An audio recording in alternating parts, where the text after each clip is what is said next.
नमस्कार,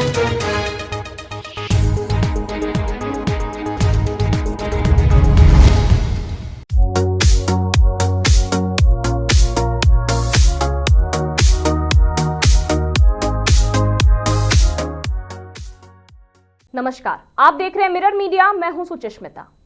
रांची के guest house में केंद्रीय मंत्री और रिपब्लिकन पार्टी ऑफ इंडियन अटावले के राष्ट्रीय अध्यक्ष रामदास अटावले ने आगमन पर एक प्रेस कॉन्फ्रेंस का आयोजन किया गया। इस दौरान उन्होंने झारखंड की राजनीति, राज्य निर्माण के इतिहास और एनडीए के भविष्य के रोड मैप पर खुलकर अपनी बात रखी। रामदास अटावले ने कहा कि पूर्व प्रधानमंत्री अटल बिहारी वाजपेयी के नेतृत्व में झारखंड, उत्तराखंड और छत्तीसगढ़ जैसे नए राज्यों का गठन हुआ। उन्होंने झारखंड को आदिवासी बहुल राज्य बताते हुए कहा कि राज्य निर्माण में निशोम गुरु शिबू सोरेन की भूमिका ऐतिहासिक रही है।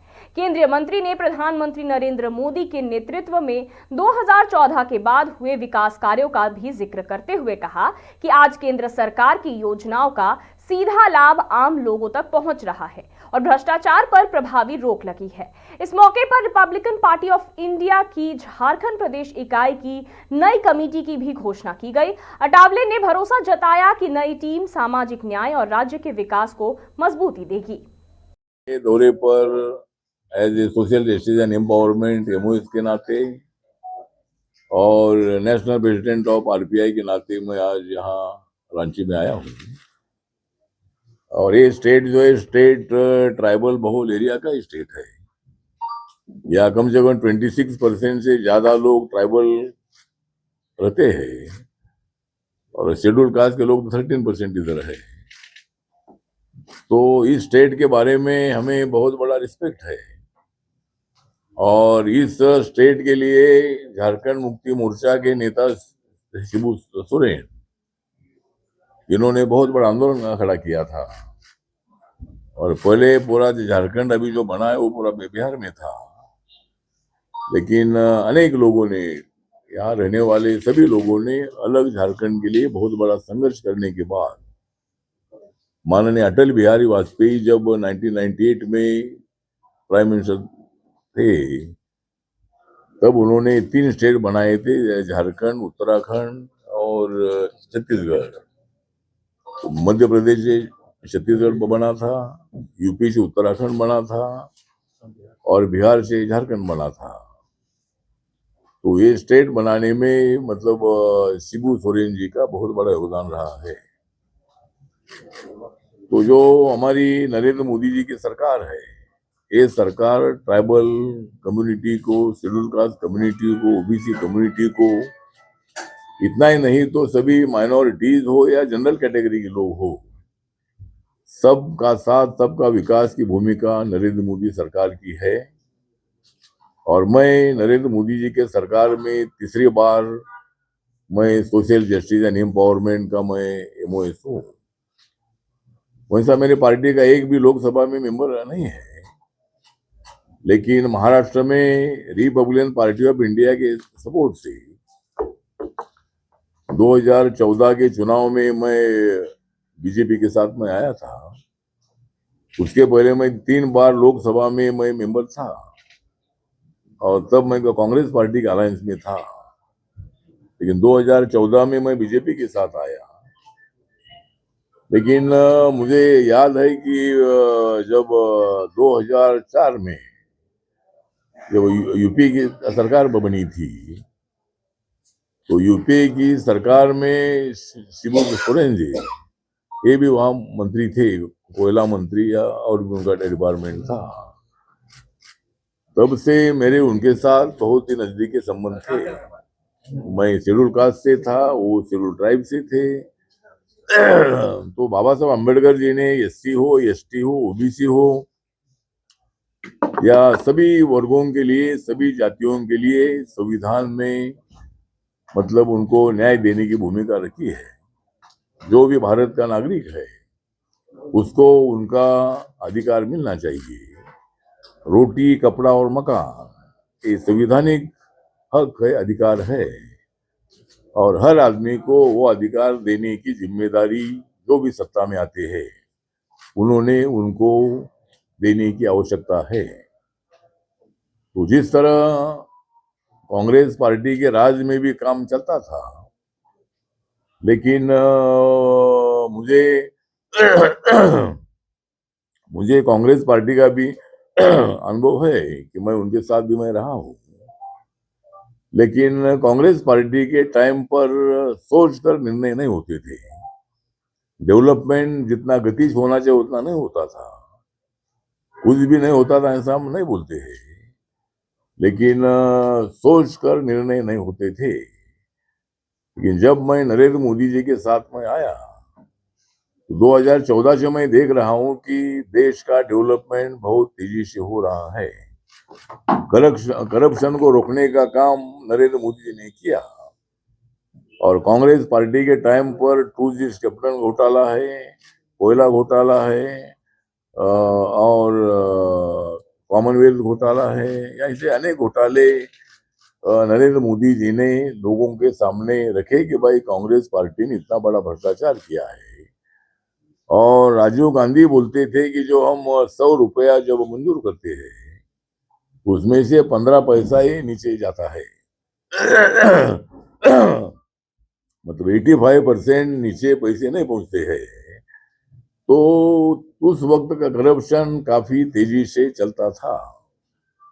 अभी जब से हमारी सरकार आई है, मोदी सरकार आई है, एनडीए सरकार आई है, एक तो पहली बार नरेंद्र मोदी के नेतृत्व में बीजेपी को 2014 में 282 सीटें मिली। पहली बार, बहुत सालों से अलायंस की सरकारें थी, कभी यूपीए की सरकार थी, कभी एनडीए की सरकार थी, लेकिन अटल बिहारी वाजपेयी साहब के टाइम पर बीजेपी को 182 सीटें मिली थी। और तब जॉर्ज फर्नांडिस, उसके साथ साथ नीतीश कुमार है, नवीन पटनायक है, ममता बनर्जी है, शरद यादव है, या डीएमके है, ऐसी अनेक पार्टियां जो है, ये पार्टियां एनडीए में थी। और अटल बिहारी वाजपेयी 1998 से लेकर 2004 तक देश के प्रधानमंत्री रहे। तो मुझे लगता है कि नेशनल डेमोक्रेटिक अलायंस जो है, विचारधारा थोड़ी अलग अलग हर पार्टी की हो सकती है, लेकिन कॉमन एजेंडे पर एनडीए के अनेक नेता एक साथ आए। तो मुझे लगता है कि आज नरेंद्र मोदी जी के टाइम पर रोड का डेवलपमेंट है, एयरपोर्ट का डेवलपमेंट है, 25 करोड़ लोग गरीबी रेखा के ऊपर आए हैं। कम से कम 51 करोड़ लोगों के अकाउंट बैंक में खुले हैं। हाँ, मेरे पास आंकड़े हैं। जो हमारी सरकार जब से आई है तो 2014 में ये प्रधानमंत्री जनधन योजना शुरू हुई, और जिन्होंने कभी बैंक का दरवाजा नहीं देखा था, तो ऐसे लोगों के अकाउंट बैंक में खुले हैं। और अभी तक 57 करोड़ 3,10,000 57 करोड़ 3,10,000 इतने अकाउंट ऑल इंडिया में बैंक में खुले हैं। और झारखंड में 2 करोड़ 2,71,000 2 करोड़ 2,71,000 इतने अकाउंट झारखंड में खुले हैं। प्रधानमंत्री मुद्रा योजना जो है, 50,000 रुपए से लेकर 10 लाख तक पैसा देने की स्कीम है कि बैंक से पैसा लेने के लिए कोई गारंटी की आवश्यकता नहीं है। तो इजी लोन मिलने का एक स्कीम नरेंद्र मोदी जी ने लाया, और उसे छोटा मोटा धंधा करने वाले जो लोग हैं, तो वो 2015 में योजना शुरू हुई, और अभी तक 56 करोड़ 31 लाख 90,000 56 करोड़ 31 लाख 80,000 इतने लोगों को मुद्रा योजना का लोन मिला है। और अभी अभी मोदी साहब ने अनाउंस किया, अभी मतलब अभी सरकार जब अभी आई 2024 में, तो इसका दायरा बढ़ाकर 20 लाख किया है। 50,000 से लेकर 20 लाख तक लोन मिलेगा। और झारखंड में अभी तक 1 करोड़ 65 लाख 16,000 1 करोड़ 65 लाख 16,000 इतने लोगों को मुद्रा योजना का लोन मिला है। प्रधानमंत्री उज्ज्वला योजना जो गैस सिलेंडर की, तो पूरे देश भर में ये योजना 16 में शुरू हुई, 2016 में, और अभी तक 10 crore 43 lakh gas connection allot किए गए पूरे देश भर में। और झारखंड में 39 लाख 19,000 इतने गैस कनेक्शन मतलब यहाँ दे दिए हैं। तो और अभी तक मतलब जो प्रधानमंत्री आवास योजना है उसमें कम से कम 4 करोड़ से ज्यादा लोगों को मकान मिले हैं। और अभी 3 करोड़ मकानों की अनाउंसमेंट मोदी साहब ने की है, उसके लिए बजट भी अलॉट किया है। और ग्रामीण हाउस स्कीम योजना है और शहरी योजना भी उसमें है, तो वो भी मतलब योजना है। तो जो मतलब लेकिन अभी मेरे पास रूरल के आंकड़े नहीं है, लेकिन जो अर्बन के आंकड़े में मेरे पास है कि झारखंड में 1,65,000 इतने मकान यहाँ अलॉट हुए अभी तक। दूसरा जो है ये अपना प्रधानमंत्री जन आरोग्य योजना, आयुष्मान भारत योजना जो है, तो इस योजना के अंतर्गत अभी तक पूरे देश भर में 4 करोड़ से ज्यादा लोगों को इसका फायदा हुआ है। और ये स्कीम ऐसी है कि एक फैमिली को एक साल में 5 लाख रुपए देने की स्कीम है। जो वो कार्ड निकालेगा, अपना नाम डालेगा, तो हर साल में 5 लाख रुपए देने की स्कीम आयुष्मान भारत योजना है। और यहाँ मतलब इसका इस झारखंड में अभी तक 27,61,000 इतने लोगों को इसका फायदा हुआ है। तो मतलब यहाँ हमारी सरकार नहीं है, इसीलिए हम यहाँ कोई पैसा नहीं भेजते हैं, ऐसा बिल्कुल नहीं है। हेमंत सोरेन जी हमारे अच्छे मित्र है, उनके पिताजी के साथ हमारे बहुत अच्छे संबंध थे। और हेमंत सोरेन जी तो मतलब यहाँ काम कर रहे हैं, लेकिन जो भी स्कीम होगी वो स्कीम तो मतलब यहाँ जो है ये स्कीम के लिए पैसा ऑटोमेटिकली आता ही है, जो हमने योजना बताई है। और दूसरा एक है कि मैं यहाँ मैथल डैम आया था। मैथल डैम में जहाँ अपना ये दामोदर वैली कारपोरेशन जो है उसका कलकत्ता में ऑफिस है, और डॉक्टर बाबा साहब अम्बेडकर जी पंडित जवाहरलाल नेहरू जी के मंत्रिमंडल में वाटर रिसोर्स मिनिस्टर थे। तब बाबा साहब अम्बेडकर जी बहुत बार यहाँ आए थे, मैथल डैम में आए थे, और वहाँ बाबा साहब अम्बेडकर जी ने एक डैम बनाने का लिए उन्होंने प्रयत्न किया था। और बाबा साहब ने बताया था कि ऐसे डैम की आवश्यकता है, डैम बनेंगे तो वह बिजली का निर्माण भी होगा, उस पानी पीने के लिए, आदमी के लिए, जानवरों के लिए, पंछी के लिए, खेत के लिए उस पानी का उपयोग होगा। तो इसी तरह डैम की कल्पना भी बाबा साहब ने बताई थी। और नदी जोड़ने का प्रोग्राम बाबा साहब ने उस टाइम पर बताया था, उन्होंने उसके लिए कुछ आर्टिकल भी लिखे, एक किताब भी लिखे है। और बाबा साहब का कहना था कि देश में कभी सूखा होता है, कभी ज्यादा बारिश होती है, तो जहाँ ज्यादा बारिश होती है वो पानी, नदी का पानी जब एकदम ज्यादा आता है, उससे फसल का नुकसान होता है, मकान का नुकसान होता है, आदमी बहकर जाते हैं।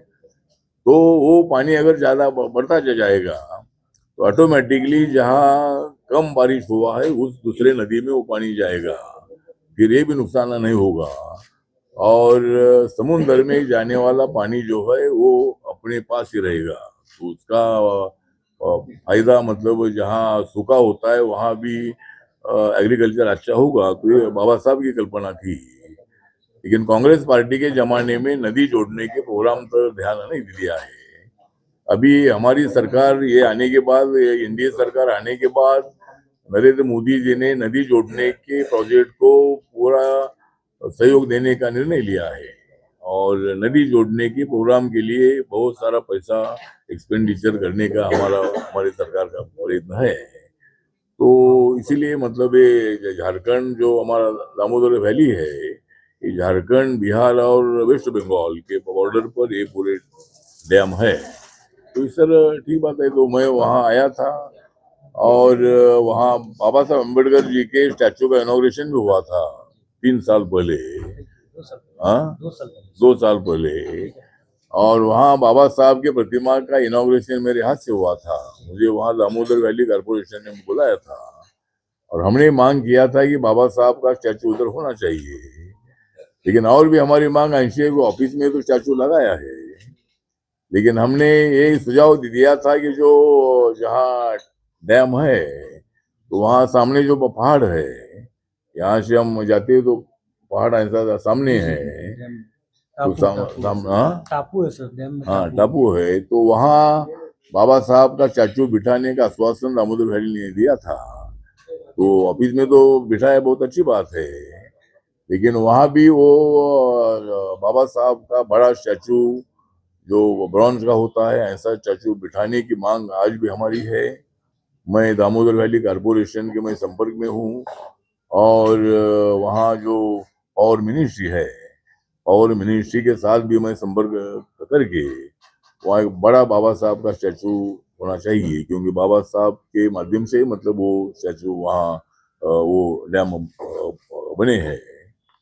उसी तरह मतलब अभी हमारी कोशिश है कि मैं कई सालों से इधर आ रहा हूँ, लेकिन मेरी पार्टी इतनी जितनी स्ट्रांग होनी चाहिए उतनी नहीं हो पा रही है। वैसी मेरी पार्टी बिलोंग करती है महाराष्ट्र से, लेकिन देश के 28 राज्यों में मेरी पार्टी का यूनिट है। मतलब वो इलेक्शन लड़ने तक हम इतने ताकतवर आज नहीं है, लेकिन कार्यकर्ता मेरे साथ सभी जाति के, ट्राइबल के है, एससी के है, जनरल के, ओबीसी के है, लेकिन पार्टी हमारी इतनी स्ट्रांग होती नहीं जा रही है। लेकिन अभी एक अच्छा एक हमको आदमी मिला है कि हमारे शिव उरांव जो है, उरांव जो है, जो मतलब ट्राइबल कम्युनिटी के है, उन्होंने मतलब पार्टी में आने का निर्णय लिया है। और इसीलिए वो दिल्ली में 2-3 बार मेरे साथ उनकी बातचीत हुई और आज मैं उनके नेतृत्व में ये जो कमेटी में घोषित करने जा रहा हूँ। हमारा प्रदेश प्रदेश के अध्यक्ष पद पर आपको सबको एक कॉपी दी जाएगी। तो झारखंड प्रदेश जो कमेटी है उसमें मतलब शिव उरांव ये प्रदेश के पार्टी के अध्यक्ष रहेंगे। महिला अध्यक्ष श्रीमती पूनम सिंह है, उपाध्यक्ष सिकंदर उरांव है, दूसरे उपाध्यक्ष संजय राणा, महासचिव देवी दयाल मुंडा, मुख्य प्रवक्ता रामपाल सिंह, सचिव राजेश उरांव, दूसरे सचिव अजित कुमार रवि, सचिव कुलदीप टोपो, दूसरे सचिव उपेंद्र कुमार साहू, सचिव लालचंद रजक, कोषाध्यक्ष प्रदीप कुजूर, मुख्य प्रवक्ता से रामपाल सिंह, मीडिया प्रभारी शक्ति प्रसाद गुप्ता, ये है। और एक कार्यकारिणी सदस्य है राम गुलाम महतो, प्रवीण गो, प्रदीप तिवारी, मुन्ना लोहरा, चमन राय गंजू, अरविंद लोहरा, प्रशांत शर्मा, राजेश पासवान, उमेश सोनी, सुबोध साहू, मुकेश प्रसाद, प्रदीप मरांडी, अयूब अंसारी, दीपक कुमार राणा, श्री मुरारी तिवारी। वैसे नाम है। तो मतलब हमारी पार्टी यहाँ थोड़ी स्ट्रांग करने का हमारा प्रयत्न है।